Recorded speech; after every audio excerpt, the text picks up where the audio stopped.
নেপালের বিপক্ষে FIFA friendly match দিয়ে আন্তর্জাতিক ফুটবলে ফিরছে বাংলাদেশ ফুটবল।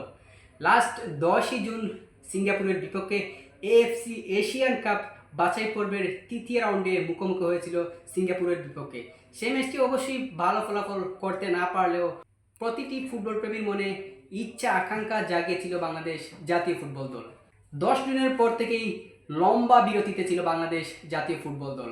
এর ভিতরে কোনো ম্যাচ হয়নি এবং সেই সাথে অনেকের প্রশ্নই আসতে পারে যে সেই ম্যাচে হামজা চৌধুরী থাকছেন কিনা, সে নিয়ে অনেকই বড় একটা প্রশ্ন। লেস্টার সিটিকে বাফুফে চিঠি দিয়েছে যে হামজা চৌধুরীকে নেপালের বিপক্ষে ম্যাচ খেলার জন্য।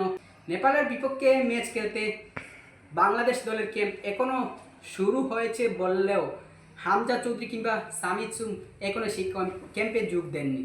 কানাডিয়ান ক্লাবের কাবালির এফসির সমিত সুমের ম্যাচ রয়েছে, সেজন্য তাকে পাওয়া হচ্ছে না নেপালের বিপক্ষের উইন্ডোতে। সেক্ষেত্রে বসুন্ধরা কিংস এবং আবাহনীর অনেক ফুটবলাররা যোগ দিয়েছেন ক্যাম্পে এবং ক্যাম্প যথাযথ রীতিতে চলছে।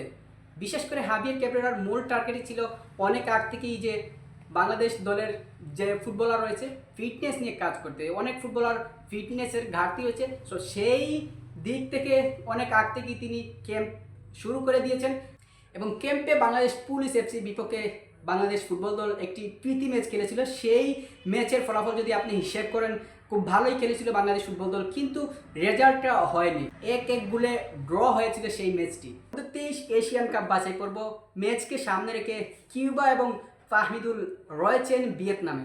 তারা অবশ্যই বাংলাদেশ জাতীয় দলে হয়তোবা ক্যাম্পে যোগ দিতে পারবেন না, কারণ তারা অনূর্ধ্ব-23 দলের হয়ে মাঠ মাতাবেন। বাংলাদেশ এবং নেপালের যদি আপনি সমীকরণটা হিসেব করেন, বাংলাদেশ রয়েছে 184 নম্বর ফিফা র্যাঙ্কিংয়ে এবং সেই দিক থেকে নেপাল আমাদের থেকে অনেক এগিয়ে এবং সেটা অ্যাডভান্টেজ কাজে লাগাতে চাইবে নেপাল। এবং তাদের যেহেতু নিজেদের ঘরের এই মাঠে এই ম্যাচটা অনুষ্ঠিত হতে যাচ্ছে, সেই সাথে তারা ঘরের মাঠের যে অ্যাডভান্টেজটা সেটাও কিন্তু তারা পাবে। বাংলাদেশের অনেকেরই এখন আশা আকাঙ্ক্ষা ইচ্ছা যে নেপালের বিপক্ষে বাংলাদেশ যেহেতু একটা প্রীতি ফুটবল ম্যাচ খেলবে, সেই সঙ্গে হামজা চৌধুরীকেও নিয়ে এই ম্যাচটা আয়োজন করতে চাইবে বাফুফে, এটাই সবার প্রত্যাশা।